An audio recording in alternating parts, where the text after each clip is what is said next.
I'm watching this guy, Donald Hoffman, on Closer to Truth, and I'd say of all the physicists and philosophers, he's the guy I think who gets it the most. At least he's the guy who I think the most like, so of course I'm going to agree with him the most.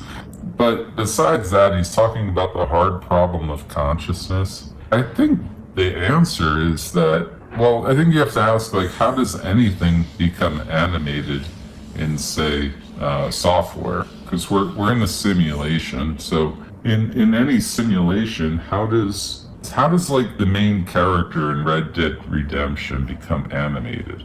Well, there's underlying code written about that character, right? Describing him and the movements he can do. But that doesn't animate him. Ultimately, that code has to be run through a compiler.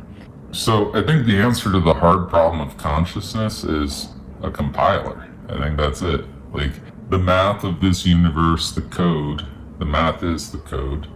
It's run through a compiler, and then we have animation of objects, and that's pretty much what's happening.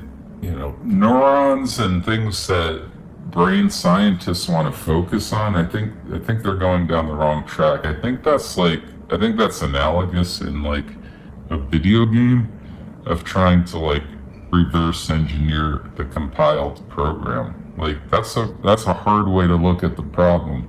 To me, that is the hard problem, is trying to reverse engineer it. Like, it's much easier to just accept it as a compiler than to try to say,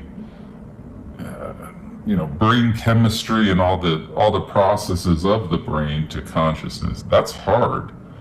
That is legitimately hard, but it's easy if you just say, well, that's all in the underlying code. The code just went through a compiler and then became animated. So that's what I think is happening, and I think what physicists are doing is natural, because you see the brain, you study it, you see neurons are a thing, you see there's chemicals firing and chemistry is involved.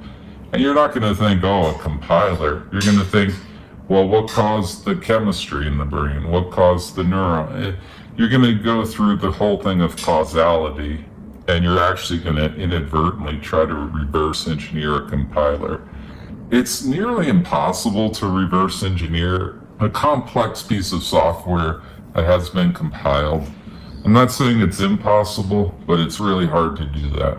And that's what we're trying to do with a computer of scale that is nothing like our brains can comprehend. So that's why we keep running into this problem. So that's my thoughts on the hard problem.